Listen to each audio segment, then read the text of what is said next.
Messed up. Okay. Oh, this is weird. Okay, let's do this. Okay. Now we can fix more problems that this live stream was having before getting in there. Good morning, or good evening. Sabah, everybody. Welcome back to the show. Hope you're doing well. Jimmy Fire Dragon, good evening in the UK. Good afternoon, good evening. Schedule 60, even though it's 7:52 right now. Yeah, there was a few minutes delay on my side. I was having a few technical problems. I'll say that much. From the computer not starting up to, as you saw before, I was having problems getting the camera, my Sony camera, to actually activate focus. For some reason, it was focusing on the back, but not focusing on me, and I couldn't actually get it to come back. And I see Finn's in the chat. Hey, good morning, Sabaho. Hope you're doing well. Um, I'll say this. I'll say this. And in comically, I will say happy Apple Week, because obviously everything and anything that's been going on for the last couple of days, my entire stream of every single content, of every single channel that I've been watching is basically covering all the iPhones. Everybody started getting their iPhone 14s. So there's a lot of conversations going in there. Vince, hope you're doing well. Finn, everybody kicking it with us. You probably already knew I didn't pick up the iPhone, and I typically don't pick up the iPhones when they come up. It's mostly like the one I have, the 13 Pro Max, is my work phone, and that's the only reason why I have it. But otherwise, it's been an interesting week. There's been a few things going on. I had an opportunity to go check out the folks over at Zendur with their Superbase V. They came to LA. I saw them in IFA a couple of weeks ago, and they came to LA. So they had a little bit of an event there. I got a chance to hang out with Joshua Vergara as well during that time. So that was nice. And of course, I'll get to see him again next week. There's something going on for creators next week as well. Other than that, I think for the most part, it's been kind of a more Apple-centric, kind of a focused week. The iPhone 14 has had, I mean, you saw I posted a video a couple of weeks ago, not this week, but last week, talking about the eSIM conversation and the concerns that are coming in with having a device that's sold purely with an eSIM option, no SIM card. And, obviously there are some concerns going on in the market right now as people start getting their devices. They were having concerns having to call the carrier, wait for 45 minutes, a lot of things that you typically didn't have to do with an iPhone in the past, because all you had to do was put in your SIM card. And other than just connecting it to iTunes or even activating it straight on the device by logging into your Apple account, you really didn't need to do that much, and you were up and going, and just, you'll transfer your content later, or if you have an iCloud account, you can do the restore from it later on. But there are some concerns, and there are some obviously growing pains. We need to adjust to that, because in the US, that's the direction Apple is going. And this is something that we need to understand, that it's a collaboration between them. And obviously, I think it's the carriers. This is a weird conversation. I feel like for the most part, when Apple first started releasing devices, we knew them to be the only company that could tell the carriers how they were releasing their phone on them, because it was so popular, as opposed to the carriers putting in some requests. So I'm having to see features coming in like this, specifically being an a collaboration between them and the carriers, and specifically in the US. Internationally, obviously, they're getting different versions of the phone. But again, that'll be mostly what I'm going to cover on that. Overall, it's a growing pain. People need to adjust. And if you chose to pick up the iPhone 14, knowing that it has only a SIM card, an eSIM, you were ready. Hopefully, we were able to help everybody be ready for that and understand that they needed to go through that part. I see Greg with us as well, Vince, and of course, Barry Johnson. Good morning. Hope you guys are doing well. Greg, just to let you know, I am hopefully going to be able to pick up the Nexus 6 when I meet Juan. I'm hoping I'll be able to get a chance to meet him next week. You probably know we don't really live very close to each other as much as we used to in the past. And it does take us some time for us to be able to work out schedules and so on. So we're trying to shoot for something very soon. And hopefully I'll let you know when I have it, of course. But yeah, that's pretty much mostly what I wanted to talk about the iPhone. There's really not much. I don't really cover iPhone products. I know my channel, and I know YouTube has, I guess for the better part of I think 6 or 8 months, they've told me basically that iPhone content doesn't jive on my channel. For the most part, we're Android. So this is why I wanted to focus today a little bit more about what I've been using for the last couple of weeks. So the Z Fold 4 and the Z Flip 4 showed up literally 2 days before I had to leave for IFA. So I had the chance to set it up. I converted. I actually transitioned from the S22 Ultra to the Z Fold 4 because I was having so many problems with my S22 Ultra. The S22 Ultra, as you know, is a T-Mobile specific locked version. I'm not saying this is T-Mobile's concern. I'm saying this is just a version that I have. And I was having RCS problems. I was having app lockup issues. I was having connectivity issues when I was traveling with the family in the summer. And we talked about that on the Best of Our Week with Juan, where my wife and I are both standing in the same spot. She's on T-Mobile and I'm on T-Mobile. But my S22 Ultra will get no signal, and her Note 20 Ultra was full 4G LTE. So I was like, okay, this makes no sense. And I had that kind of consistently as I was traveling. So overall, I needed to try to transition to a device that was a little bit more reliable connectivity wise. And it also ran obviously Samsung's latest hardware, since that was the device that I got. So for the most part, yeah, I've been using it for the last 3 weeks. I want to talk to you guys a little bit about some of the ups and downs and some of the concerns that I'm having in there. And of course, the Z Flip 4, which I didn't think I was going to pick up this guy. I really didn't think so. But the promotion that was going on and the trade-in that they put in was too tempting to not be able to pick up a brand new Z Fold 4 or Z Flip 4 for about $500. So basically about 50% price, with a trade-in obviously into it, and not necessarily, miss too much. So, I want to talk to you guys a little bit about that as well. And then of course, I thought I was going to be able to push out the video early this morning. It's still sitting in processing on YouTube Studio. So for me, I wasn't able to push the video out, but it's ready. The Buds 2 Pro video is going to be going up live today. Hopefully, as soon as actually, you know what? I'll keep an eye on it here. Let's do this. If it does actually end up going and finish processing, I'll be able to push it out, and then maybe we can push it out live here directly from the phone. I'll give it a little bit more time just to get it to at least to 1080p, because if it doesn't have 1080p, it's I don't want you guys to comment on like, oh, this looks like hard garbage or something like that. No, I'm just kidding. I see Barry's in there again. Robin's in there. Javier, hey, hope you're doing well. Good morning, everybody. Kicking it in the UK. And then so Michael Corrigan saying, I read somewhere that AT&T is charging $35 if you want to change your eSIM. I don't know how accurate it is, because I was complaining about it was basically being said on the AT&T subreddit.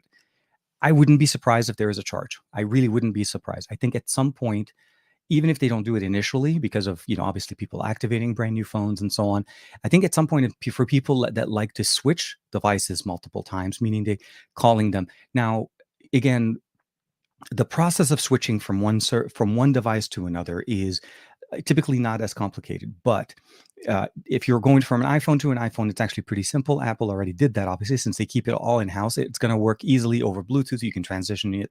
It's just that when you're transitioning into an eSIM from a physical SIM, I've seen comments even talking about the fact that there's been, like, I think Max Weinbach mentioned that it took him about 45 minutes or so where his phone number was not functional, because it was being transitioned in the system from an SIM to an eSIM, and that unfortunately did not allow the device to run. So there was that transition. But the fact that he had to contact them and actually get that transition started was the bigger effect. Yeah, imagine how many people got their iPhones today, and how many people are calling AT&T and T-Mobile and Verizon and all the other MVNO that are selling or are going to support it with eSIM technology. It's going to create a lot of backlog. It's going to create a lot of interesting, change in people's approach, where, in the future shouldn't be an issue. Again, if you're going from an iPhone to an iPhone next year with the iPhone 15, this should not be an issue. We're transitioning later on, but there is reason to believe that obviously AT&T or other carriers will start charging you a fee to change your SIM card every time you want to transition an eSIM from one device to the other.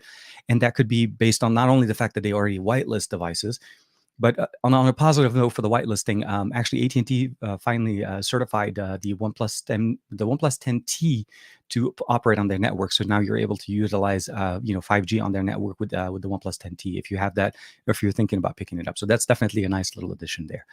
But what I would say probably is, that we need to understand that this is literally why the move was done.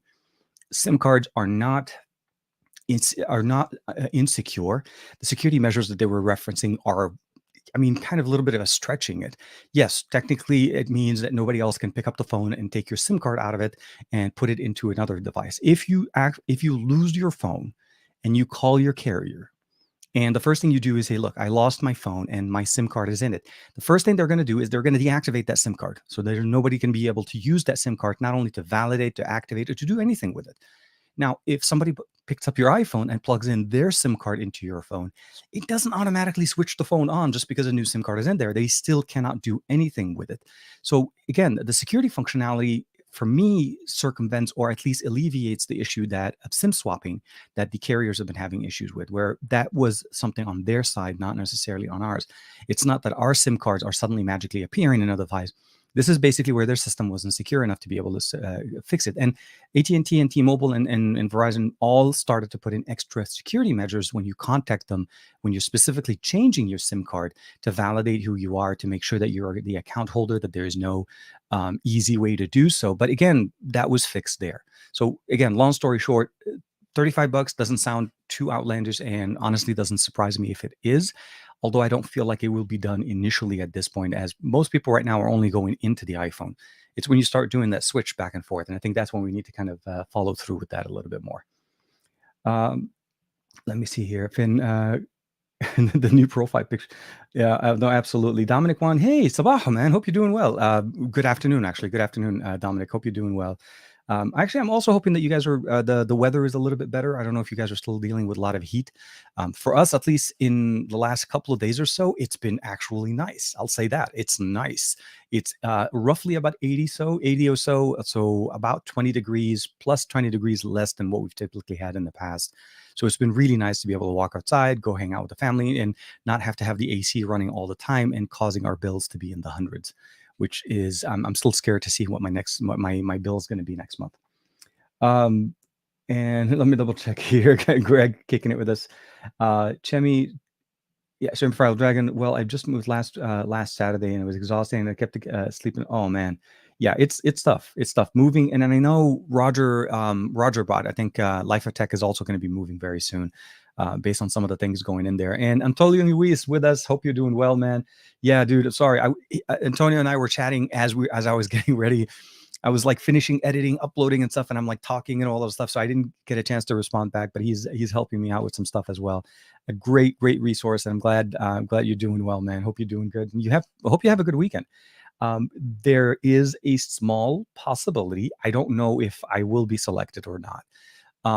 Pixel, and I don't know if you guys saw Mark yesterday tweeted out saying that there's going to be some kind of a Camp Pixel next month. So we'll have to see which creators are part of that or not. I don't know yet if I am. Obviously, if I will be, actually, not I am. It's not like there's no entitlement there. Obviously, there's more of that. If I'm lucky enough to be part of that team, that experience, it's going to be something very interesting. So I'm looking forward to seeing what that ends up being. But that was interesting to see as well. And of course, Antonio's always good. And let me know, actually, Antonio, if you do end up picking up the what's it called, the Nothing Phone one, the Nothing Phone, the black one, because I think that was really nice. And keep in mind, I think UK had that one in storage, and it's available in the lower storage if you just want to be able to get that in there from the pricing in there. Adam K, hope you're doing well. Hey man, good morning. Hope you're doing well. Javier jumping in. Oh man, a lot of conversations. Here, so Jimmy Fire Dragon jumping in. So anyone ever had their device freeze on the One UI beta? It happened to me a few days ago, and was quite a shock and very, very frustrating as well.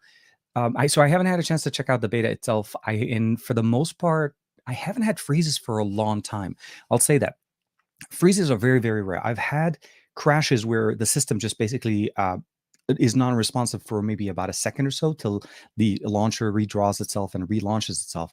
But typically when I have those issues, I do a really like a hard reset in there and just make sure that at least everything kind of restarts fresh. Very rarely. The only phone that I've had problems with that was the S22 Ultra, and that was not on the beta. That was still on 4.1. So for me, or I think it was more even. No, it was before 4.1. It was on 4.0 before 4.1 came out with Z Fold 4. So depends. It really depends on the apps and what's going on. I probably would say probably reset, and maybe I don't know. I wouldn't recommend clearing cache on that one, but maybe see what app were you running and when the system crashed. Maybe uninstall and reinstall that one.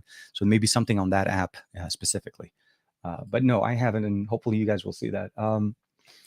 Chemi's saying I watched the video from Fisher, and looks like so far he said that there's no charge for the eSIM switching.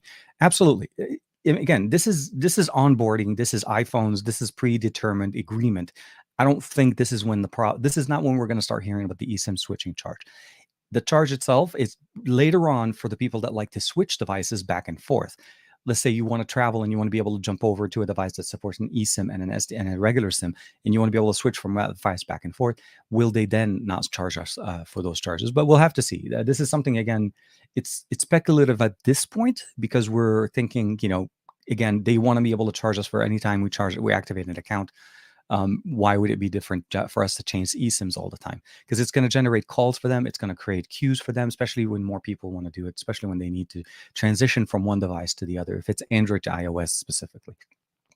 But again, at the end of the day, I'm hoping is that we have a better system where it becomes more automated and hopefully secure, that it doesn't become, like bringing in more security issues, so that people can actually just do it on their own and not have to call. I mean, if there is going to be a transition and you're going from Android to iOS with an eSIM, why should it be a complicated process? Now, going from a physical SIM to an eSIM, that will more than likely require you to call the carrier, because that doesn't happen automatically. So there's that function that we still need to keep in mind, is most people going into the iPhone 14 are going from a physical SIM to an eSIM, even if they're iPhone users. Their devices to this point, even though we've supported eSIMs in the past, has never actually had a device without it. So that's probably what the transition part and what the 45-minute concern that it was going on when Max was trying to transition from one account to the other. It's that going from sender SIM to eSIM. Yeah, much better in Pennsylvania. TK, great. Oh man, I'm glad I'm doing. Last week and a half has been rainy and cold here. Okay, so it went back to the cold temperatures. So at least I don't know if it's a good thing or a bad thing, but we'll have to. Yeah, I guess for rain, we got a very short amount of rain in the area that I'm living in, but it was more monsoonal rain. Where I mean about that is it's actually warm rain. So it didn't drop the temperatures to being cold, but definitely gave us more moisture, which we need here in Southern California. We have a lot of drought going on. Thankfully, we're getting some more beat in a few days. It's freezing where I live here. No, yeah, it's always tough. It's tough. We're getting closer to, summer's over, right? We're going into fall, so we're gonna have to see how that kind of transitions. UK, sorry, UK is starting to get cold now. We need to worry about the bills now because heating is very expensive. Heating is going to be very expensive this coming winter. And I heard about those. Yes, utility bills are going up and charges are going up. I mean, I don't want to make it into an inflation conversation, but yeah, no, inflation is hitting us everywhere. From maybe the prices of gas in the U.S. have dropped a little bit, but the prices of goods everywhere are skyrocketing. Not only that, just to say this. Not junk food, fast food. I mean, it's technically, but you know what I mean. Fast food, which is supposed to be fast, convenient, and inexpensive, is now becoming an expensive, thing. Like going in and out of McDonald's, you're about $10 to $12 easy on them if you want to be able to pick up a meal. That's not obviously on a very small like cheeseburger or whatever like that. But if you're trying to pick up most of the things, it's getting expensive. And unfortunately, yeah, bills and utility bills are going up. Year over year, I'm looking at my usage for power right now at home. I used less electricity than last year, but my bill is more than last year, which makes no sense. The prices are so much up and they're going up, and we're getting so many fees and stuff. Yeah, it's hitting everywhere. I totally get it. I'm with you, Dominic. It sucks. One of the reasons why I'm trying to see if there's a way for me to actually convert into solar to at least help a little bit with our bill, because I mean, I'll say this: my bill is in the hundreds, and last month, at least the projected bill was around 500 to 600. That's how bad it is, because we ran the AC as much as we could. It was hot. It was 41 to 42 degrees consistently for a whole like 3 to 4 weeks. It was inevitable that we needed to run the AC, and even would try to conserve energy. It's still expensive. I'm with you. Adam, love catching you live. Love listening to your content. I appreciate it, man. No, I really appreciate you being able to hang out with us, of course. Dominic in there as well. Jimmy, my wife has that issue with the 3A sometimes. Okay, so I think somebody was talking about the 3A on the freezing side. Google Fi is free switching, so that's actually pretty decent. Okay, I like that. Sorry, I'll hydrate a little bit. And I think we'll have to see how that goes. I honestly think we'll have to actually wait to see. The initial wave concerns is to be expected. Again, conversion does take time. Calling the carrier, they'll probably be bombarded, and they're going to be bombarded for the next few weeks till people kind of regulate and get through the whole transition from one device to the other. But this is where the funny thing is. It's once they go one way, they're going to have a hard time going the other way. Let's say they want to switch back. That's going to take even more process for them because they may not be able to switch back to the same SIM card that they were using before because that SIM card is not new. And most carriers, when they're switching you from one SIM card to another or an eSIM to a SIM card, they require you to have a brand new SIM card, which will require them to go down to the store and pick it up. Again, SIM trays and SIM activations um, have been the last thing that I actually thought we would start tackling because it's been such a standard for us for so long, for like literally 10 over 10, 15, 20 years. SIM cards are the way to go with phones. It's like literally the way you do it, and now it's going away, so we'll have to see how that goes for sure. Let me see here. I'm getting notifications on this side. I gotta make sure to kind of keep it in there. Marilyn, hey, Sabaho, hope you're doing well. My fellow Z Fold 4, hope you're doing well. So yeah, I want to jump into that. Hope you're doing well, Marilyn. Let me see here. Jumping back in there. Here, Adam saying, uh, is this not kind of back to the into device IDs like Verizon in the old days? I used to work there, and it was never too big for things to swap. It was never too big of a thing to swap devices. In a way, yes, it's different than what it was before with the CDMA network when Verizon was. And Verizon and Sprint, for the most part, are the only two carriers back then that you required to actually call them to switch phones from one to the other. We weren't during the time where a lot of people did that. There was more, you buy one device. Most people didn't have two numbers. Most people didn't have the need to switch too much. For me, in internationally, outside of CDMA, what we had in the US, internationally, SIM cards were the standard. They were always the standard. You bought a device, or we bought whatever it is, a Nokia, an HTC, or whatever, you had a SIM card. When I came to the US, that was a big surprise for me because at the time, although T-Mobile didn't really exist, it used to be called US. I don't think it was US Cellular. Oh man, I forgot the name of it. They used to.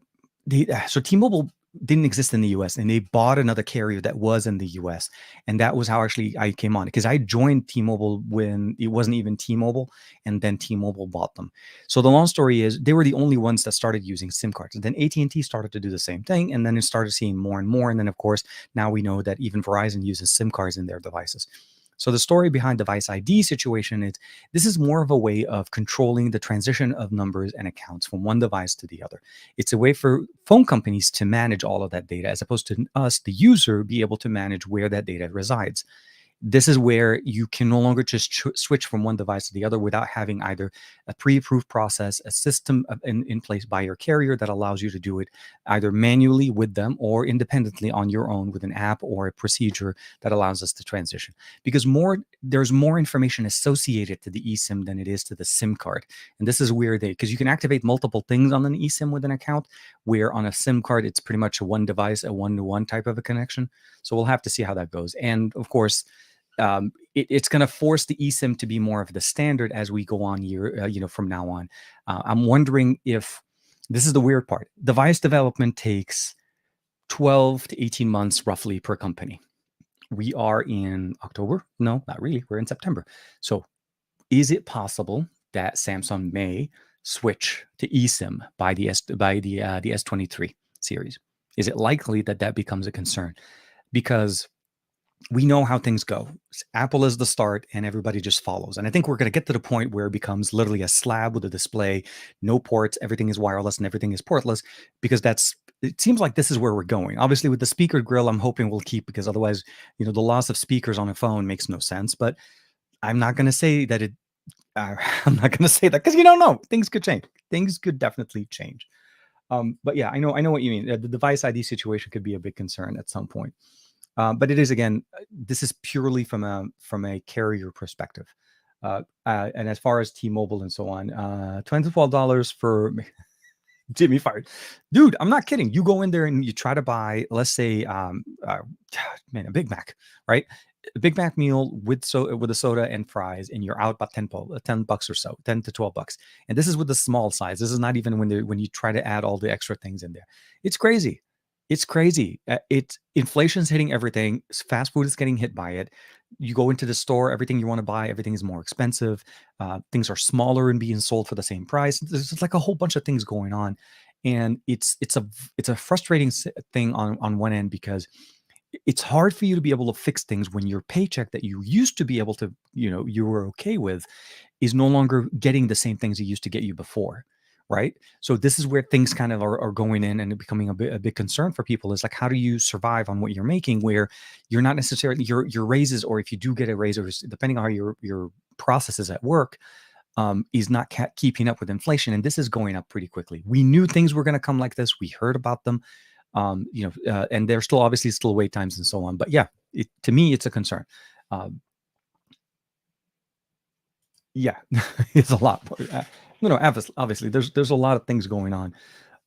Did you try I said fucking so the swamp cooler, I think what Greg is referring to is called the swamp cooler.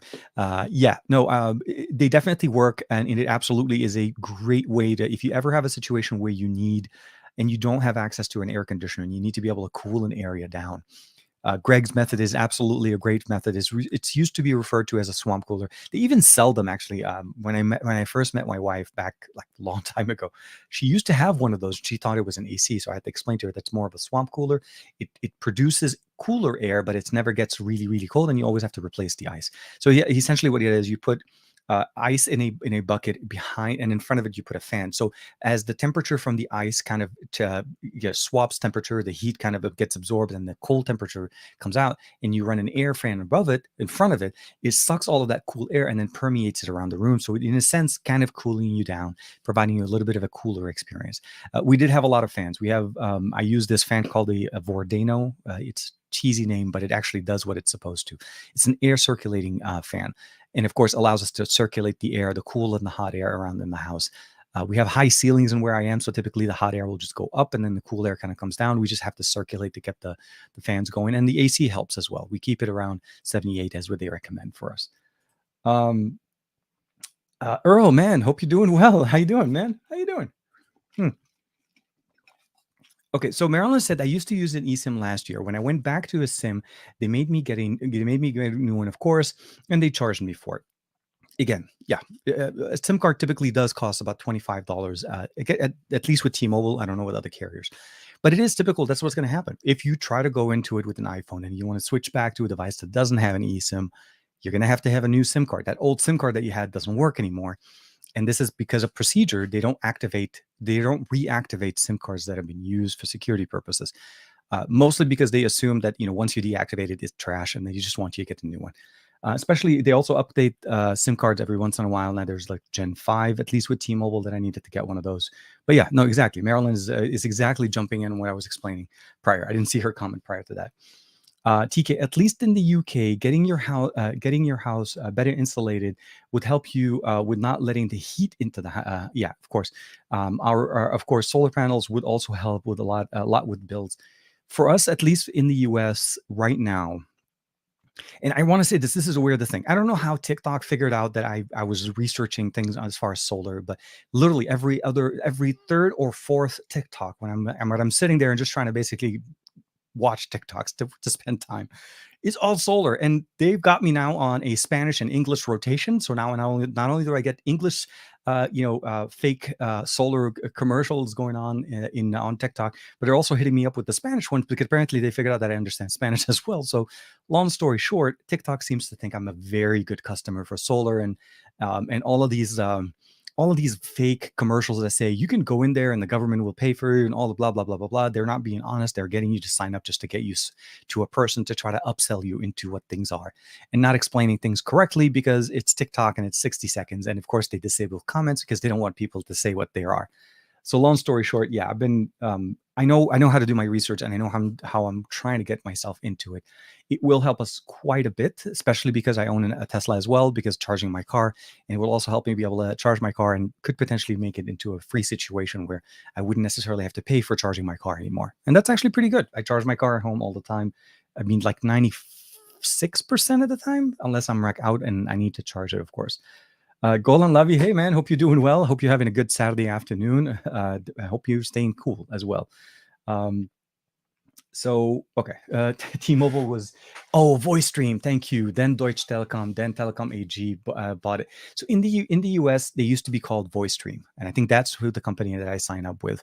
And then they bought out Voice Stream in the US, and they become T-Mobile. Now, obviously, the T-Mobile in the US is different than Deutsche Telekom, the T-Mobile in Germany. They're related, I guess, to a certain point because they share the same name, but they don't operate the same way. So going to Germany doesn't automatically give me my same plan in Germany. It's a different territory, and they operate independently more. So yeah, different experiences, different things, and they don't carry typically the same hardware. But yeah, thank you, Earl, for that one. Appreciate it. Prices are rising, and Apple continues to profit. It's the typical. I mean, come on. If somebody comes up to Tim and says, can you help us fix this RCS? Can you get iMessage to be compatible with RCS? So at least when people are communicating across devices, and he's talking about obviously talking to his grandmother, things could be simpler, and it would not be, we wouldn't have to revert back to SMS technology. And Tim Cook straight up answered, man, it's like, just buy your grandma an iPhone. And I was like, wow, that was like, we're not competitive. We're not bullying anybody, but like, yeah, buy her an iPhone, man. Fix the problem that way. Move on. He doesn't want to answer the question. He doesn't care about the question. His users don't know any better. It's because he's not giving his users the option. It's a really weird, manipulative conversation and structured in a specific way where we're the betters and you guys suck kind of a situation to, yeah, go buy an iPhone. I'm like, okay, you know what? If I had any respect for you being where you are, that was the point where I kind of like, okay, I understand. You are who you are. You're sticking to your guns, and there's a reason why I don't buy iPhones. I don't want to support a system that does that. I support the technology in the sense of where I like to provide commentary on that. I review products for them. I'm not going to deny that I just literally posted a video on a power bank that runs on an iPhone, but that's because I was reviewing the power bank. That has nothing to say about what the iPhone was doing. This is purely from a convenience standpoint, and it was sent to me by Zero Lemon that I wanted to kind of put out a video for you guys. So understand where I am, but I don't like it when people are flat out in your face saying something, and then of course publicly they're making an announcement of being, we're not doing things, we're not being, bullying, but they are. Now you're going to have an eSIM. It's going to be an even more inconvenient function for you to switch back to a SIM card, because once you're in the, wall garden with an eSIM, it's comfortable. It's easy to transition over Bluetooth to another iPhone. So I don't want to get into talking that much. I know it was really not meant to be the video, but yeah, no, I know what you mean. I don't like the impact Apple has on the phone market. I feel like it should be regulated more. No, absolutely. I don't understand. And I'll say this: a big part of where we are, now with a device that has no SIM card, a device that has no headphone jack, a device that has no MST, but the MST is a different function. But the SIM card and the headphone jack, and not the SIM card, the SIM tray and this headphone jack are gone because of Apple. The removable battery was gone because of Apple. And it's not necessarily just Apple's thing. It's because Samsung decided that that was the thing to do.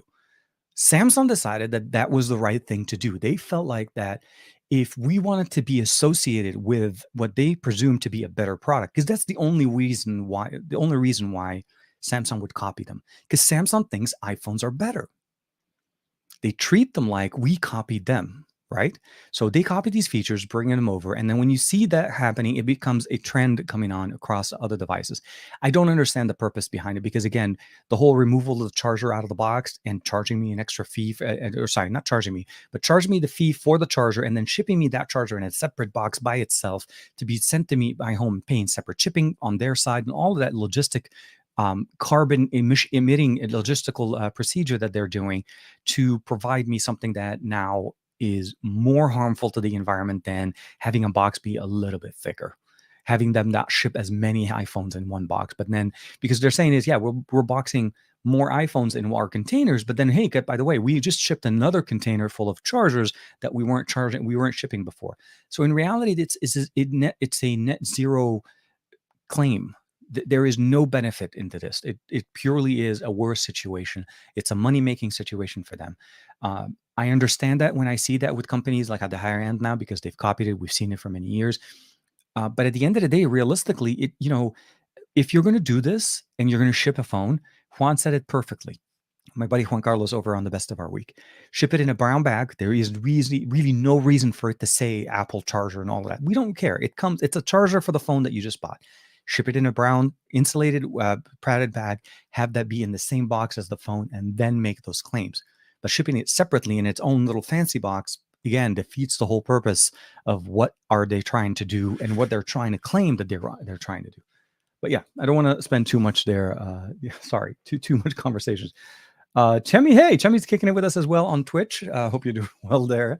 Let me get a little bit of libation. But oh man, okay. So TK EVGA is not making NVIDIA cards anymore. Have you seen? So I saw. Okay, I saw the comment. There's been something going on. Being there, there's some people talking about.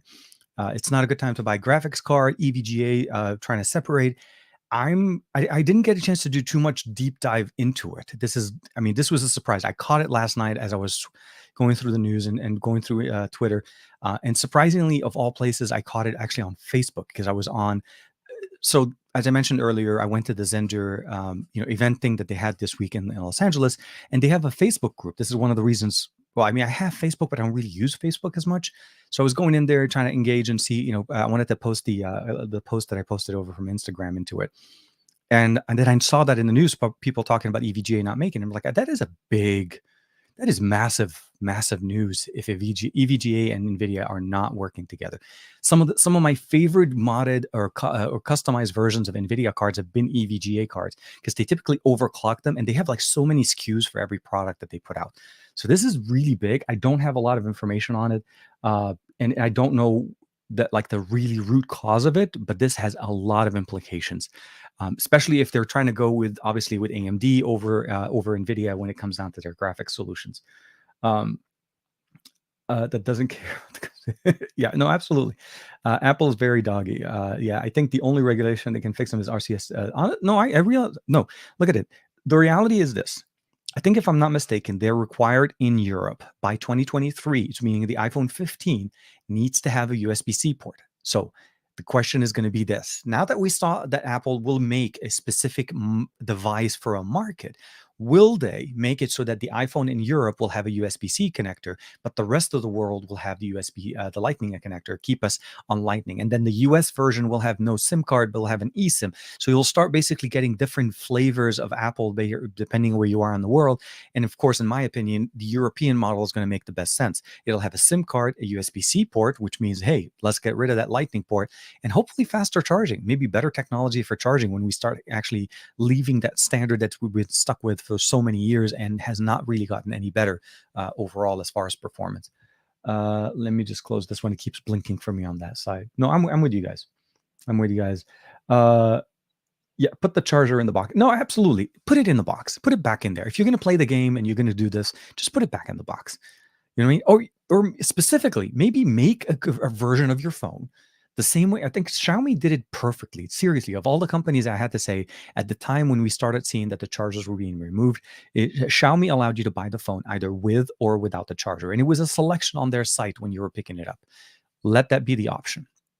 And even with the SIM card, allow the US version, the US model to have both.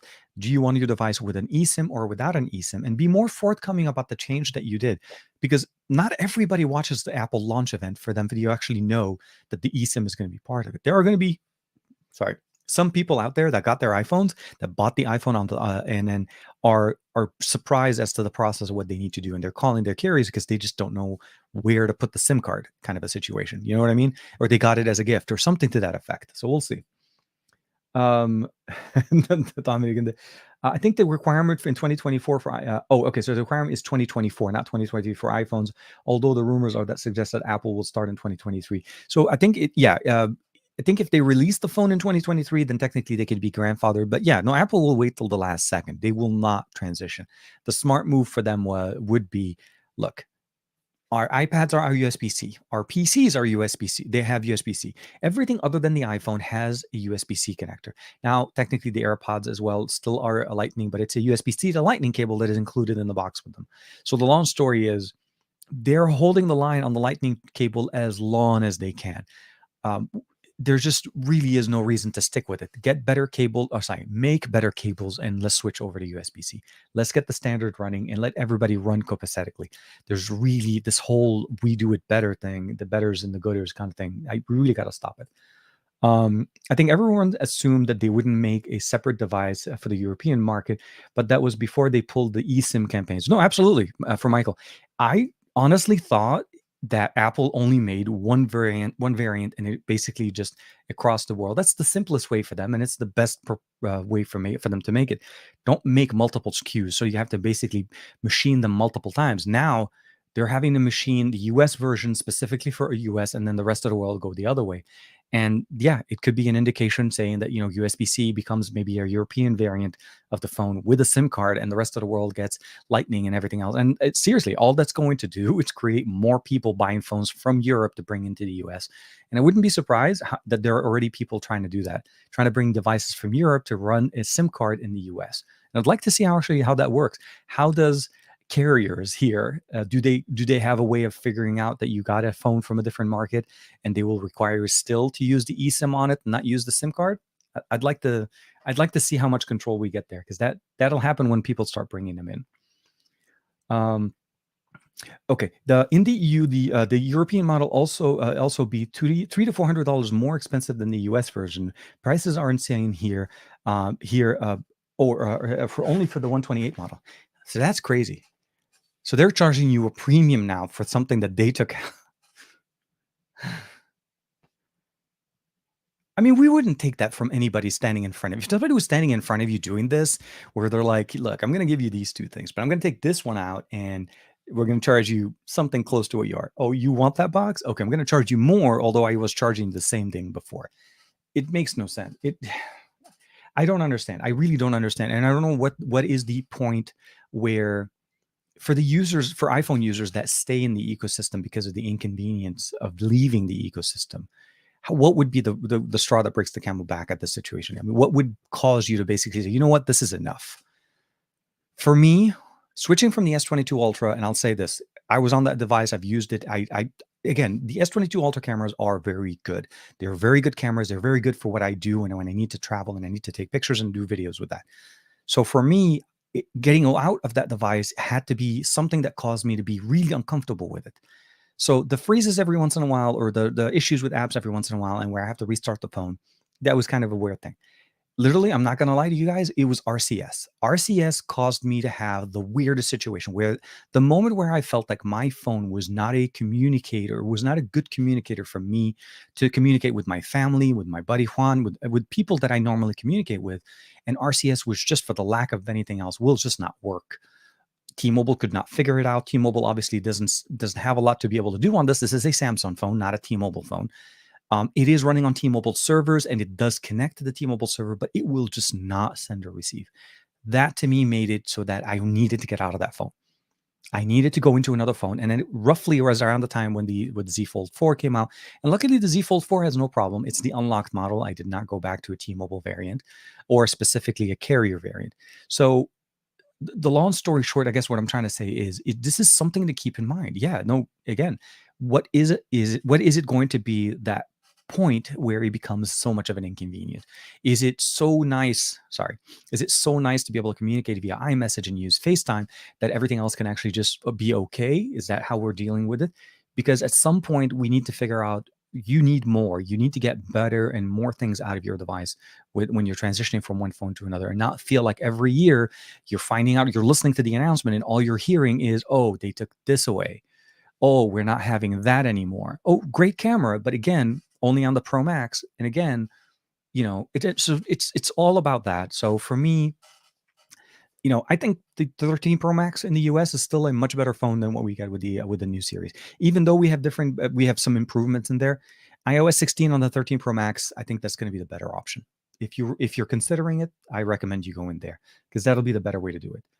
Um, so, Earl saying, the thing that irks me is with Samsung, no charger in the box for its first other products, laptop, TVs, and with plugs. No, absolutely, and they're doing it now on their budget side. They're no longer dealing with this as a higher end. This is no longer a feature at the high end. We're losing this actually with devices. I even saw T-Mobile devices now. The Revel, the budget side devices that T-Mobile sells. This is a branded device. Obviously, this is a device I think that's made by, I want to say, Alcatel. I don't know if that's who's making this year's Revels, but the long story short is they don't even include chargers in the box.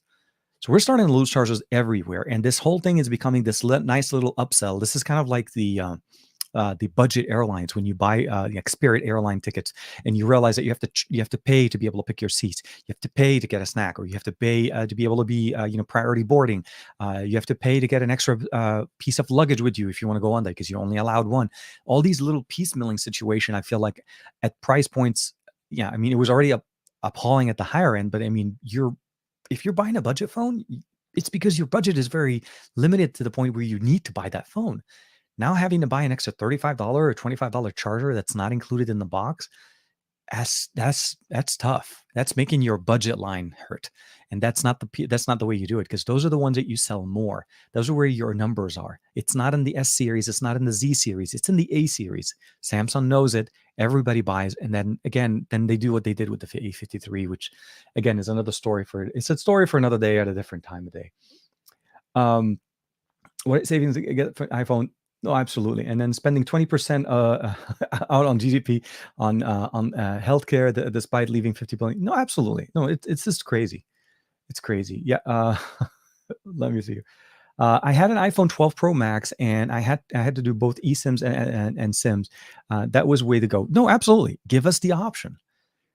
Don't get me wrong. I think what they should have done is at the announcement, they should have just flavored the conversation by saying, look, we recommend you using eSIM as a more secure method. Our devices support eSIM and SIM card for your convenience, but it is our recommendation here at Apple that you should utilize this feature to protect your devices and insert their feature protection that they have. And I think that makes more sense for me. Give me as a consumer the feeling that I have more options, more control over my experience, as opposed to taking away all of my options. I mean, the people that are buying these phones are realizing, or I don't know if it really settles in much, but they're paying $1,000, $1,300, whichever version of the iPhone that they're going to buy. They're paying that much money, but they're not really controlling all that money. And we've had these conversations before. Why we have, on Android, why do we have ROMs? Why do we have unlocking devices? Why do we have, rooting devices? Because you really never really own the device that you're buying. You're buying a phone, typically carrier specific, that runs great on a specific, insert the carrier name here. At the end of the day, you own the hardware, but you can't operate the hardware the way you want. You operate it the way the carrier tells you to operate it. You only operate it in specific bands. You only operate it into specific areas. And within the last year or so, Samsung's caved in so much that had I bought a locked version, which what happened to me with the S22 Ultra, I could not turn on the phone out of the box without having an activated SIM card with T-Mobile. That's a very specific function that really bugged me, because if I was buying this phone and let's say I didn't activate it, or obviously if you're buying a T-Mobile, you probably already bought it with an activated, but you can buy a T-Mobile phone from Samsung's website without ever having a SIM card associated with that order. So you could buy the phone and it's an AT&T or T-Mobile or Verizon, they have all the main carriers in there. But again, you couldn't turn it on. When I was lending Juan the S22, because I bought the S22 as well at the time, I had to activate it with a T-Mobile SIM card because he doesn't have T-Mobile anymore. He's running Mint, if I'm not mistaken, or I forgot it was another MVMO. But the long story short is, this is something that kind of makes it weird. Like, we're seeing more and more control taken away from us. We've had less reasons to mod and ROM devices, and I feel like this is something because more features are becoming functional inside of Android. We have theming, we have options, obviously changing wallpapers, our custom icons. A lot of the reasons why most people jumped into rooting but not changing a ROM was mostly because of these things. And then we're seeing more. I mean, there still is a movement there, but all in all, over the years, we've had less reasons to do so, but less control over our devices. I don't want to cover that too much, but it's bringing a lot of sour points for me a little bit this week. Mika, this is Apple we're talking about. No, absolutely. Sorry, TK, Jimmy said, I mean, TK, this is Apple we're talking about. This is the better, the gooder. It just works out of the box. This is exactly what we need to do. And just get over it, TK, right? I know, I'm with you. There's a reason why I don't use their product. Just share the live stream on Twitter, TK. Appreciate it, Jimmy. Always appreciate it. And I've just realized that we're about 50 minutes into the stream, and I haven't even talked about what I have the stream titled. That's how fun it is. I should have tempered my I should have just changed the title. And 13,000. Oh, dude, Juan Carlos, my buddy, Juan Carlos JC, always helpful. Thank you very much, man, for jumping in. Yeah, if you can, please, guys, everybody watching, if you don't mind, please hit that like button. Please, if you want to subscribe, if you're not subscribed, please, it helps the channel and it also helps us continue our conversations on a weekly basis as much as possible. So Dominic is jumping in with why do Americans are still using text messages? In the UK, people just use WhatsApp instead. So in the US, it's a weird situation. I use WhatsApp because I have family and friends outside, and also my family primarily is more immigrated family over, so we are all WhatsApp users. It's a weird situation. In the US, RCS is on Android, RCS is pretty much the standard. SMS is very typically rarely used. If you buy a phone that has messages built in, by default, you should be able to get RCS turned on. Most carriers are supporting it. The issue that we have is iPhones are very popular in the US. As you can imagine, there's a lot of users that use iPhones, and obviously iMessage is the main source there. The communication system between the two only works over SMS if you're not using, obviously, the proprietary usage messaging system within them. But you're right. WhatsApp would fix the problem, but then there was the whole security with WhatsApp and the whole everybody. If you remember, about a year or so ago, people had to agree. Not a lot of people were comfortable letting Facebook have that much control over their conversations, because that also kind of comes back down to the whole who's controlling what. Then we also can talk about Telegram. Telegram is also a very popular service. I use it a lot, and I have a lot of my friends and family as well on it. Um, the issue overall is and it's been like this, I would say, probably even before this whole situation.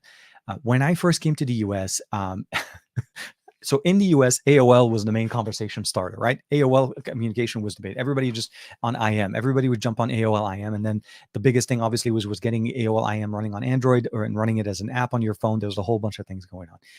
But even back then, Hotmail was the biggest thing, because outside of the US, back home in Lebanon, Hotmail was the way to talk, because everybody was on Hotmail, and your family, your mom, and everything that was there. So there's always communication systems that are more region specific. WhatsApp seems to be more popular, but I mean, if you go to Asia, you have WeChat, which nobody uses here in the US. Now, I'm on all of these because I communicate with people that are on them. But yeah, no, at the end of the day, when you're looking at it, I think WhatsApp would fix 90% of our problems, especially between Android and iOS. It takes away this whole iMessage thing. But there is that whole, again, where iPhone users love having the iMessage reaction. All these new features that Apple adds into it is specifically into their system. So again, it's there's just too many players in the field, and it's like having a lot of flavors of cookies in the box. Obviously, inevitably, people will gravitate towards the flavor that they feel comfortable with. And WhatsApp is just not as dominant yet in the US. It is internationally. If you have people that have family outside of the US, obviously WhatsApp will be the biggest thing for them. Yeah, for sure. I'm with you. And I use WhatsApp quite extensively. I mean, seriously. And I communicate with a lot of my friends in Europe over on WhatsApp, because that's the main usage system, even in the Middle East. I only see. How are you doing? So Tony Wan saying, TK, do you sell your old phones, or do you keep them, or do you keep the Nothing Phone 1? So I did sell my Nothing Phone 1. I typically, when I'm investing a lot of money into devices and I'm having to go from device to device, I don't. So I'll say this. I am lucky that there are certain companies that are able to send me devices for me to be able to review, and then on lending, depending on the agreement that we go with. There's a number of devices that I just don't get those devices automatically. So yeah, the Nothing Phone 1 I bought myself, and I found another creator that wanted to actually be able to do some coverage on it. So I didn't feel there was any need for me to keep the phone beyond where it is now. I really feel like I think the Nothing Phone 1 or Nothing Phone 2 will be more of a bigger point. But no, unfortunately, I don't have the Nothing Phone 1. But if you need any help being able to pick up yourself, it's really easy. Go to Amazon UK or Amazon Europe. If you live in the US, log in with your US account, validated, obviously, log into it. And I think the shipping was about $16, and they shipped it via DHL, and I got it in 3 days. I mean, it's not overnight, but 3 days from the UK really was pretty good. And I was able to find the one. I wanted the black one as well. So, but yeah, I typically do. I do end up, the devices, at least that I put a lot of money into, I do end up sell. Or if I know that the trade-in value for the next year will be there, good, I usually will keep, because if there's a device I need to be able to cover over for an extended amount of time, then those will typically keep. But otherwise, yeah, I do definitely sell my devices. So Sarvan saying is, can every government behave like Brazil in doing to Apple, what make them increase the accountability?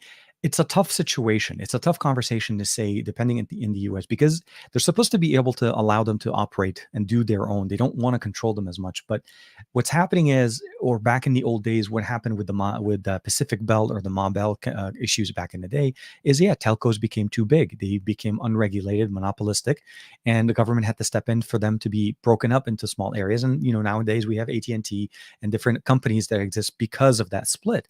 Otherwise, it would have been basically just one phone company. And I remember back in the day where it was very hard to be able to call other companies to be able to get services for your home line from them because it just did not exist. So it's tough. When we see those regulations being put and we see them in other countries, I always wish we have the ability of getting some of the requirements or the guidelines that we can see in Europe, in the US, when it comes to security services and making carrier or devices sold in those markets more secure, or make sure that the databases being held for those services are all running locally. They're not being sent to other countries and so on, or at least other regions, depending on the EU situation. But yeah, no, I think we would benefit from it, but not every country can do the same, for sure. It's just going to help the third-party companies sell cheaper chargers. No, absolutely. And I know I personally prefer the third-party chargers, honestly, than to the proprietary chargers when it comes to Apple, because you typically don't get a really good product. I mean, don't get me wrong, the chargers are small, the cables are 90%. We know how long this is going to before the charging cable itself bends so many times and it starts breaking, and you have to buy another one. And those chargers or those cables are not cheap. And then you go buy yourself a brand new anchor charger with an anchor cable, and it'll last you forever, because that's how it's done right. This is where you need it. I'm not worried about that, and that's a different conversation for a different day. Um, Vinny's in there. Hey TK, it's Vinny. What's up, buddy? Get to spend my Saturday off with you, man. Appreciate it, Vinny. I hope you're doing well. I hope you're staying cool, and I hope you're having. I hope you're enjoying the conversation. I have not been able to get too far off the Apple conversation, but here, Golan jumping back. By the way, Oppo will also now remove the charger on their premium devices, unfortunately. So I didn't see that officially. I saw the rumors about a couple weeks ago. So more than likely, the Find X6 series is probably going to be the next series that we see that in there. You know, I'm having a little bit of a it's hard. It's hard for us to say that makes sense. Okay. When companies, and when I'm specifically talking, I'm not saying specifically Oppo, but like Oppo, OnePlus, Realme, Xiaomi, any company that's trying to gradually get into a faster charging technology. These companies, and like, Redmi, Honor is going into it. I think Huawei has the same, has that as well. When you remove these chargers, but your chargers are the only way for these devices to charge at the speed and at the rate that you're advertising at your launch event, this becomes a little bit of a hard. You have to find a way to make it comfortable for customers to be able to pick it up. Again, offer one with or without. I think that's the better solution. Or if you do sell it and you need to buy the charger separately, make sure that charger is in the same package as that box that comes, your phone comes in it, so that it does not become an inconvenience, and especially for people that buy their devices internationally. Like for me, if I'm importing a phone directly, like, I bought the phone from the UK. Obviously, I would prefer if the phone came with a US plug, but it doesn't. The Nothing Phone 1, I didn't really feel too bad about, because it really wasn't featuring like, a specific high charging rate that I couldn't replicate in the US. So, but I'm saying if I was buying, let's say, a Xiaomi 12S Ultra, the charger, it better come with a charger. The only way for me to get the fast charging is with a Xiaomi charger, because that's how Xiaomi does. Xiaomi has proprietary charging. Honor has their proprietary charging. And then, of course, OnePlus has the same thing. Now, they share it with Oppo, but it's still proprietary. SuperVOOC is not open to everybody. I will say kudos to OnePlus, at least, for allowing us to have 45-watt PD charging on the US variant of their charging connectors, which help us at least, if I want to charge other devices that need 45-watt PD, it works. So I like the functionality of what we're getting there. But yeah, it is also, I'll say this, it is very nice to see a Juan Carlos sighting, as I would say. Davin Davis, dude, good morning. Good morning. Hope you're doing well. Sabajo, everybody. I really hope you guys are doing well. Very, very, very nice to see you guys. And of course, seeing some familiar names here. Once Meta bought WhatsApp, yeah, it gave it a hard. I gave it a hard pass. I got no love for anything related to Facebook. It's tough. that conversation did really impact the US market quite a bit, where people were more open to WhatsApp prior to that. They started to kind of like, well, I don't really necessarily feel like I want to have all my conversations being put into one basket. Facebook Messenger is one thing, but then having WhatsApp in there, and then you have Instagram in there. So for the most part, you're really kind of, WhatsApp all over the place. But yeah, for sure, for sure. Okay, hey Jimmy, what's new? Okay, I'm gonna do a little bit of skimming. Okay, so I think I got to the end of this one. So at the hour mark, let's take a quick sip. So I'll talk to you. I want to give you guys a little bit of a preview. I am working on a video for the Z Fold 4 and the Z Flip 4. My Z Flip 4's video is pretty much going to focus on why I didn't return this one, why I did not sell this one, why I'm keeping the Z Flip 4, because the Z Flip 3 was a big thing for me. I returned that one because it was just not functional for me. It did not make sense. So we'll start off by saying the Vivo just dropped the. Oh my God! Yes, no, I did. So Jimmy, I did see that. Yeah, I did see that one as well. The X Fold as well.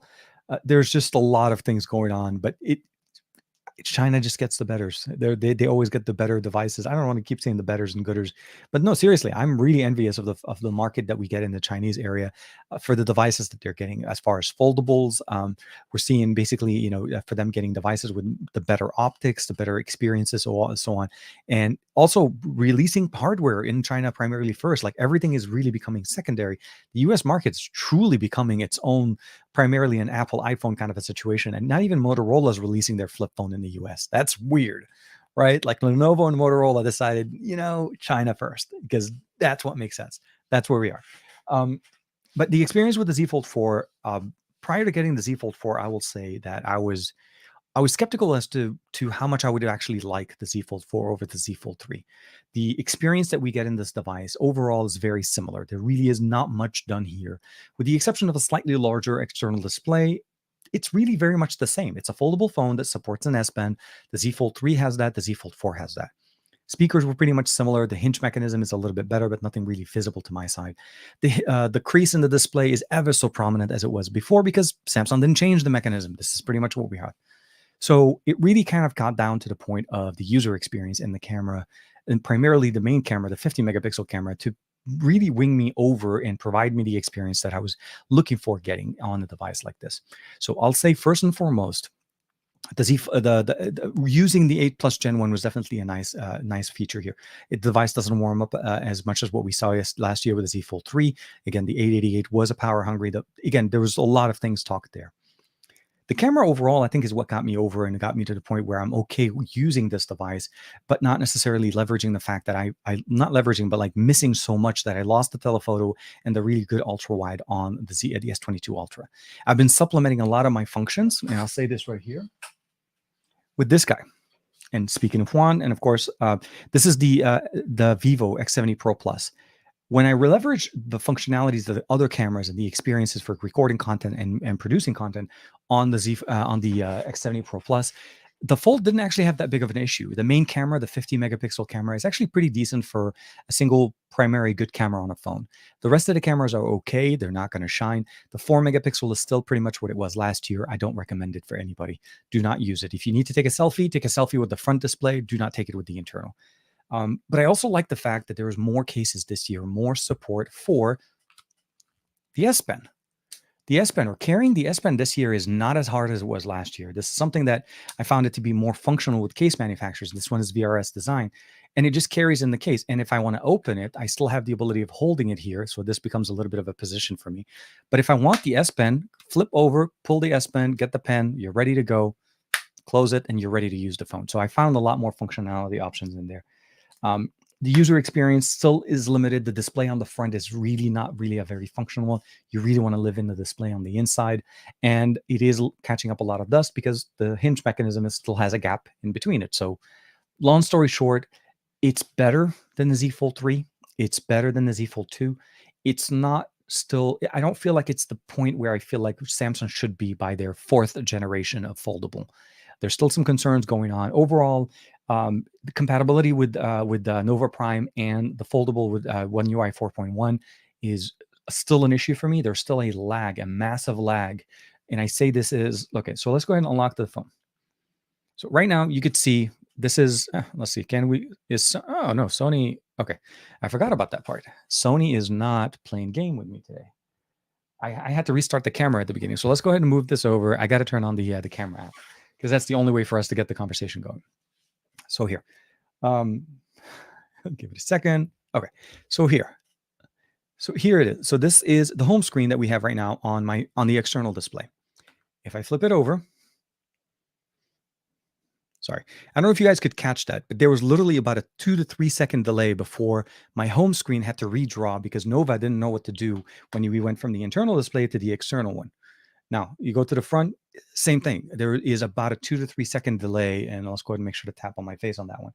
That one's still there and still an issue for me. So I don't know how to be able to fix that till Nova decides to push out more support for foldables, as we're starting to see more support, more updates going on. But they haven't updated it for about a month or so.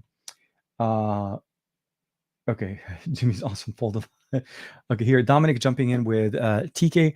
That's a very scary prospect for, with the U.S. becoming the iPhone land, and means Apple would basically control the American data, and it would be something across, of course, other Microsoft as well. It is. It's a very weird situation, and it pushes us so much into like either being with or like you're either for it or not with it. And I just realized my display in the back, because it has like about an hour or so timer on it. I don't know what is the solution. At one point, again, what is that straw, that magical straw that will break the camel back and cause us to say, wait a minute. Now, wait a minute. Wait a minute. This is not okay. I don't know what's going to be that limit, because for the most part, every time they push out a new phone, people just get it. Right now, I'm not talking about the enthusiasts in the tech reviewers, because they're doing it for their job. This is their job. They're not buying it specifically. They may be buying it because that's their main device, but they also may be buying it just to review it. I used to do that. I used to do that quite a bit. Every year, I would pick up the iPhone and start covering all of the different things for that. And I realized that every year, year over year, YouTube kept basically hammering it back into my head, saying like, "Look, you need to stop doing these things. We're not going to push your videos. You're not MKBHD, and you're not going to be, just going on there and then basically be part of the Apple crew. You're Android. Stick to Android and stick to what you do well." So I'm okay with that. But it is scary. It is scary to kind of see how the data point kind of becomes there. TK, that's a Samsung issue or an Android 12 issue. I can see the lag, the lag you talked about with Nova. So it is I have to say it's more so Nova, because I've tried other launchers and they don't typically have that same issue. So it could be Android 12, but Nova's been running on Android 12 quite well. I've used it on the S22 Ultra. I've used it with other devices. It's not new. It could also be something to do with 4.1, One UI 4.1. I did not get a chance to test it on One UI 5. Actually, now that I'm not using the S22 Ultra, maybe this is the time to install the One UI 5 beta.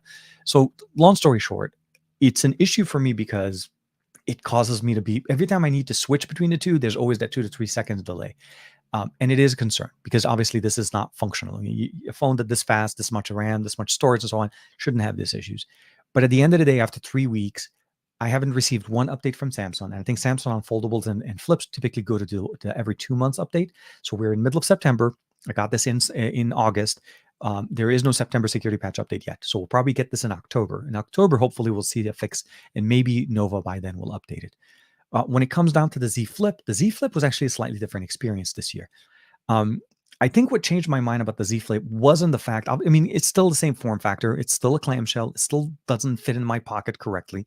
It just, to me, it's like, for the lack of a better word, it's basically like holding a fold at a much smaller confinement, but it's also not tall enough for it to be able to grab it correctly out of my pocket, and it goes to the bottom of my pocket. So when it does that, it just changes the mechanism for me to use it. So what I've been using it, with the exception of when I'm using it in this one, because I need to install a glass protector for the outside. I've been using the clip cases on those and hanging it in there. So when I was reviewing the THX Onyx early this week, I pushed out that video. I used it literally like a small media player that, if I wanted to make phone calls, could make phone calls, and makes it very easily. But it is one of those things that I really appreciate about the form factor of it, because it was small enough that it didn't take too much space, and they did have other case accessories, and I can't find where that case is, that come with the loop or the belt clip options that you're able to kind of put them on the side, and it's kind of like similar to the days when I used to use case holders. So that helped me a lot. Oh, here. So jumping back, Finn coming in. Is Nova better than the stock launcher? I bought it in about 30 cents for 30 cents or so a year or so ago, a year or two ago, when it was on a crazy sale, but never ever used it. So I've been using Nova Prime. I want to say at least 5 to 6 years, way more. I bought it a long time ago, and this is definitely one of those purchases that I've absolutely loved. Um, for me, because I transfer so many devices. Okay, there's nothing wrong with the One UI launcher. I think the One UI launcher with Good Lock, the Good Lock features that Samsung releases, those little module like Home Up, absolutely makes perfect sense. You can definitely customize it the way you want it. It works and it does the job right. I don't like having to conform to one launcher every time I switch a device. Now, when you're reviewing the phone, you obviously need to live with the device. You need to live with the launcher that it comes with. I absolutely do it. But for devices that I typically carry for more than a month or more than a month and a half, I mean, for quite some time, Nova becomes my standard launcher because it's one of those transition things when you transfer from one phone to the other that you want to be back into an ecosystem that you're comfortable and you know how to change to customize it. What I mean by this: folder placement, shortcut placement, gesture placement, functional icon packs, all of those things that you typically move from one phone to the other. When you're changing companies, typically that's not as easy. Going from Samsung to Sony, from Sony to Motorola, Motorola to XYZ, everybody does it differently, and I feel like a custom launcher does it well. For me, Nova Prime has been doing it for me, and it fits all of my needs that I need, from gestures, from swipes, from tapping, from shortcut folders, from opening folders, for customizing folders. All of the things that I want to do work great there. It's a great launcher, and I really like it. Where I'm missing right now is just the compatibility, and it is primarily because I'm one of the first to get the Z Fold or Z Flip and kind of move forward. And just for reference, it doesn't have that issue with the Z Flip. So for me, it's more of a situation on the Fold, because the Fold runs two separate launchers. You have the external launcher and the internal launcher, and Nova can hang with it. It's just that redraw now is literally the 2 to 3 second thing, and it drives me crazy because if I'm in the middle of doing something, I have to stop and wait, and that just sucks when you buy a phone that's supposed to be speed. You need that speed. So yeah, it drives me crazy. Hold on, let me see here. Oh, absolutely. I got what you mean, Finn. It is the stock launcher. Yeah, no, I don't have any problem with it. I've gotten quite fond of it. Oxygen OS launcher, Color OS launcher, Xiaomi with MIUI, Poco launcher. A lot of them are very functional, very good launchers. Absolutely. But I switch devices all the time, and I don't live in a device typically too long, more than 2 weeks or so, till unless this is a device that I'm doing like a long-term coverage. An example, those devices I like to use custom launchers. So absolutely, this is a me issue. I don't like the fact that Samsung disables the Android 12L, the launch bar at the bottom if you're using non Samsung launchers. But at the end of the day, I don't. I like the customizations I get with Nova. I like the ability of shrinking my folders down to a much smaller format and be able to fit more on my home screen. And again, as I carry it from one phone to the other, all my shortcuts are in there, all my apps are in there, and it transfers everything that I want in that format correctly. And if it's missing an app, it transfers the shortcut. You click the app, it downloads it straight from the Google Play Store. When I'm searching in the search bar, it automatically searches in the app folder as well as on the Google Play Store. Gestures, triple tapping on my home screen not only just goes takes me directly into the Google feed, but I'm also able to turn off the display, turn off, turn on the display. There's a whole bunch of things you could do that it just doesn't exist exactly the same in every other custom stock launcher. I don't know. That's the best way to say it. Let me see here. I think Michael and Devin, I think, going back and forth. Yeah, that's part of the reason why I swapped my SIM card from my Pixel to the LG Win.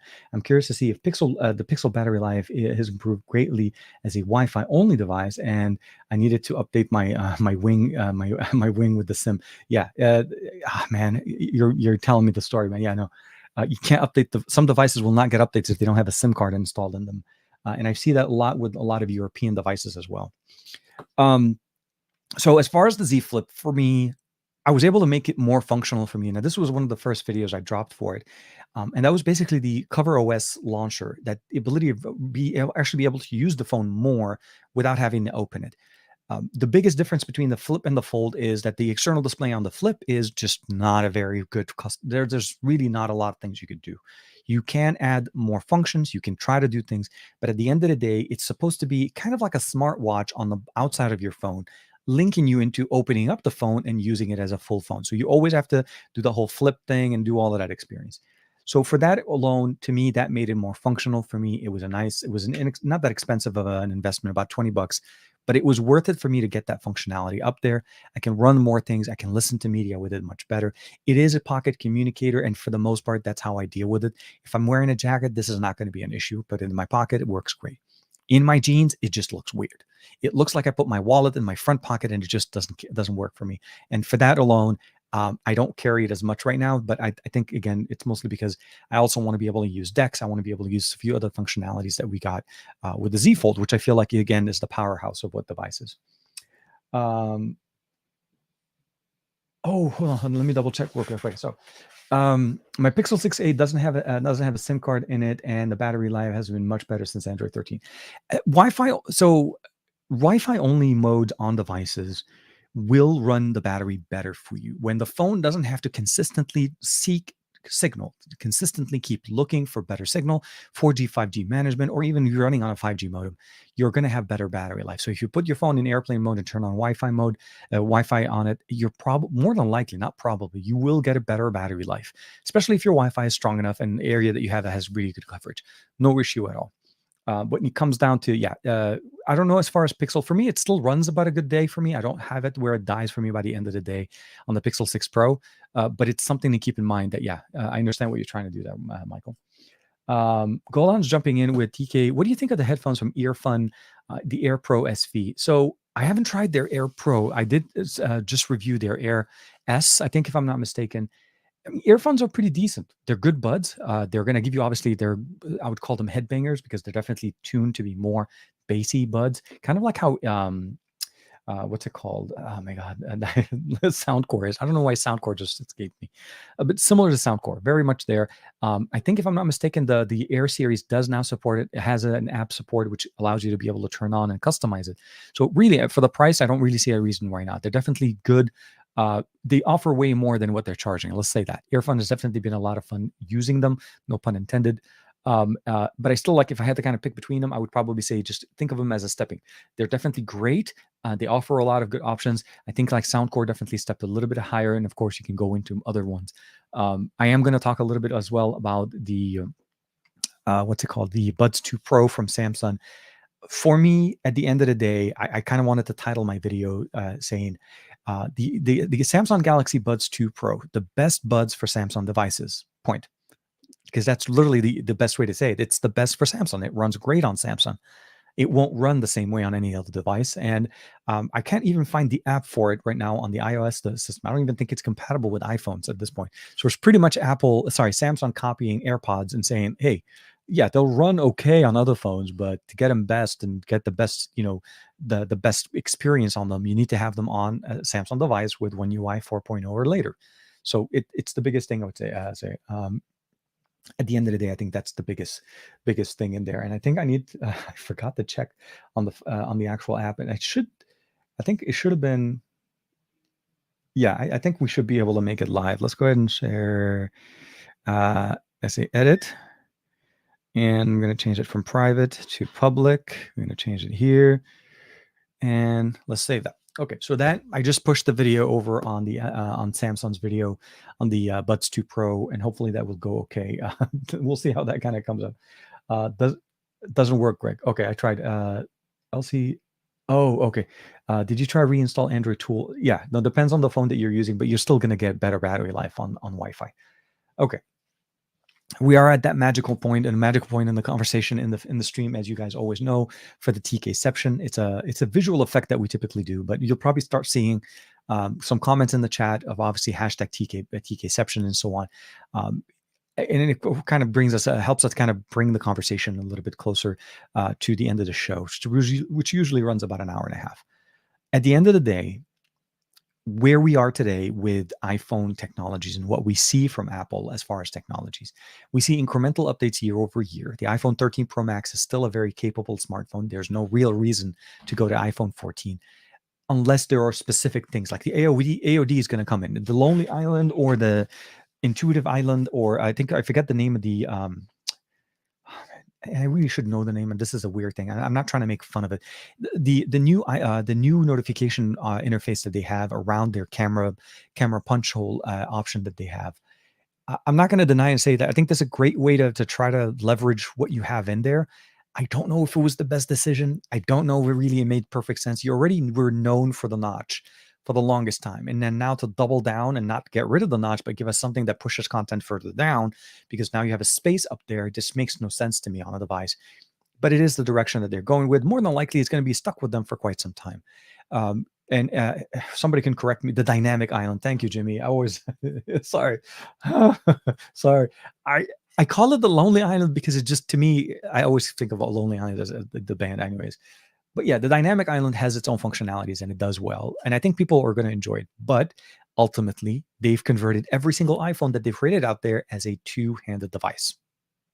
You need your hand to go up there. Nobody can reach that in normal physics. For the most part, most people will have to use their second hand to go up there to be able to basically bring down that notification or put the phone down. There's something that needs to happen from a gymnastics acrobatic situation going on. The long story short, that is a feature. The always on display is definitely nice. The crash detection features that they have put in there are definitely good. I'm not taking away from the things that they added to the game or they brought into the game. It's the way they approach the rest of the ecosystem by locking things down, commentary being made by the main head, big people at the company about going and buying your grandmother an iPhone to fix a problem that is seriously something where Android and iOS users exist. At the end of the day, we are the users, be it an Android and iOS, whatever operating system that you're using for your system, for your device, you are the user. They're controlling our experiences between us and them because they don't want to be compliant with what is a standard across the board. The only other reason, one of the things that happened is that RCS and messages in Google made it possible for us to start getting reactions from iPhones because iPhone users know they don't respond. They'll typically will react to a message and we get an emoji. Now at least we get the reactions in there, and I like that and I appreciate that. But that doesn't fix the problem that I cannot like their messages because I can't do that. I can do that on RCS. But again, it's the whole Apple's ecosystem. So we need to figure what process at one point. WhatsApp is a solution. Telegram is a solution. There are other things that are available on the market. But at the end of the day, iPhone users love their iMessage. And it really does not break iMessage to make iMessage compliant with RCS and compatible with RCS. It keeps it going with the way it is. And you can still add additional features to iMessage. But I feel like Apple is so scared of opening up that gate, that little small doorway for RCS, because at that point people will be like, well, then there's just no reason for me not to leave and go to an Android device. Because they realize there are a few things that are keeping people in there. It's the discomfort of leaving that is some of their users are stuck there. And while they know this, they will make it no, there will make no opportunity for us to be able to get rid of this issues. I mean, even iMessage became available via browser because they figured out that, hey, people want to do video calls and they don't want Skype to take on 90% of their business because they realize that Android and iOS can't do iMessage to a certain point. So we have to kind of appreciate it. But we'll have to see as time goes on. The eSIM situation, we're seeing a lot of conversations going around with that. We'll have to keep that going. As far as when it comes down to the Z Fold and the Z Flip, I'll say that I'm going to keep working on trying to put together the video for the Z Fold. I still am a little bit behind on my backlog of things. I need to finish up the Galaxy Watch 5 Pro that I have in here. I need to push out the video because I got a brand new watch from the good folks over at Amazfit that is an absolute banger. And it means the GTR 4 watch that looks really nice, and I cannot believe the battery on this thing. The battery life on them, obviously, since they don't run full Wear OS, you're still getting that experience there, but you don't get the whole Wear OS experience. But they are actually definitely doing much better integration with Alexa, which I feel like it seems much better. So iPhones just work until they break, and then you go buy another iPhone because that's how you do it.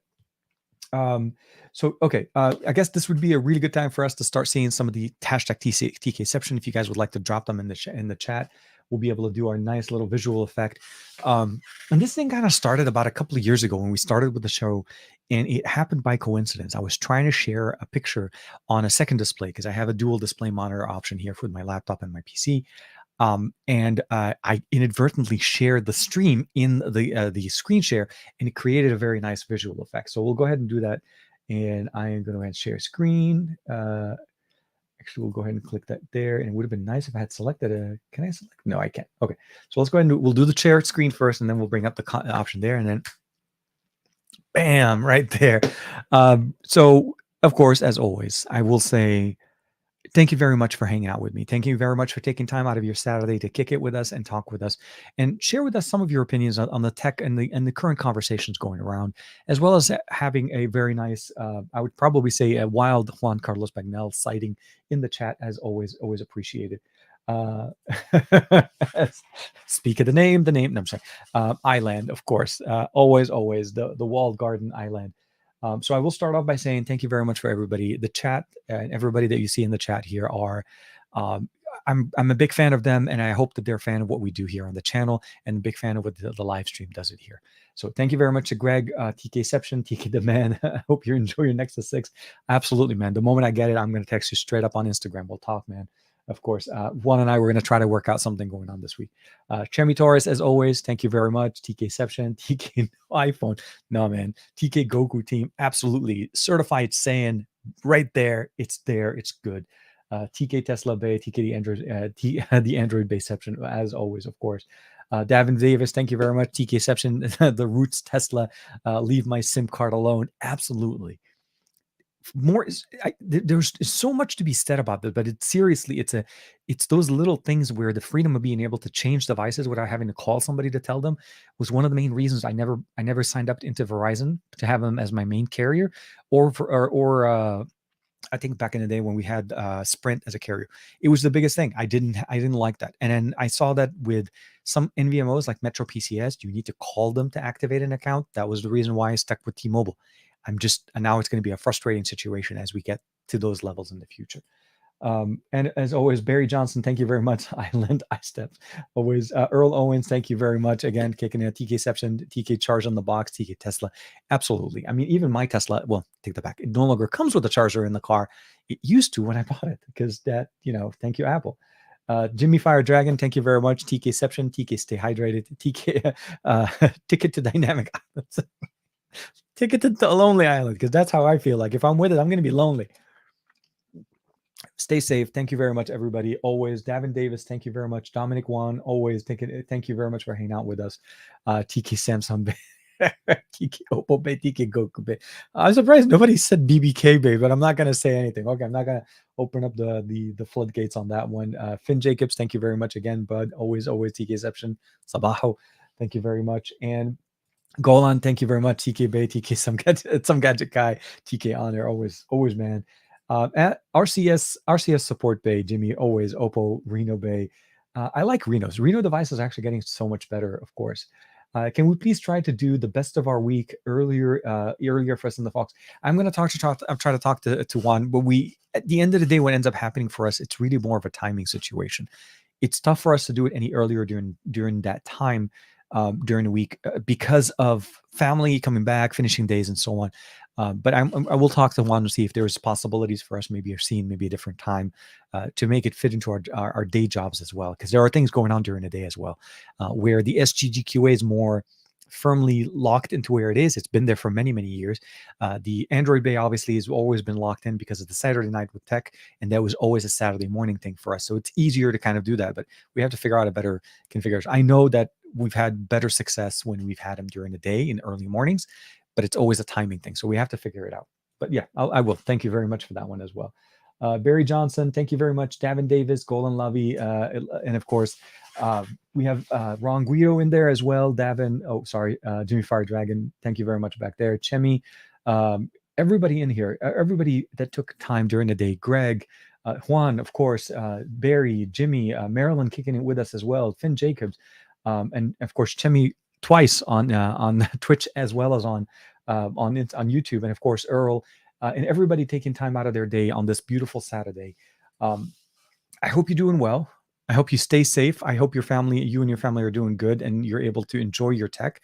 I'll go ahead and open it up one more time. You know what? We'll do it here. I'm still trying to figure out how to basically do a couple of things on the main channel overall. I need to change the way I do videos. I find it that I don't want to make it too much of a, like, I enjoy more our conversations on Saturdays, the way we do it on the live stream. It's just so much more dynamic. And I want to bring that personality into the videos a little bit more. And that's what I tried doing in the video this morning in the Buds 2 Pro. I didn't start it with the Sabajo. I didn't start it with my normal thing. I wanted to try to experiment with a little bit of different design. Sabajo has been a signature sign there, and I think I'll bring it back. But I want to kind of experiment with the introduction, a little bit more friendly conversation, and less more of a formal introduction. I feel like I always do formal introductions. I want to make it a little bit more casual. So let me know what you guys think of that video. The video should be live now on the main channel, and I'll obviously talk to you guys again next Saturday with the Android Bay. Monday, of course, in the chat with the SGGQA, and the best of our week again on Thursday with my buddy Juan Carlos Bagnell. I'm gonna get a chance to see more of him this week. This is gonna be the fun part. He and I get a chance to hang out a little bit more because there's a thing going on that you probably will see us kind of talking about a little bit in the coming week. So be safe, stay safe. I'll see you guys next week. Thank you very much for hanging out with me, and take care. Bye bye.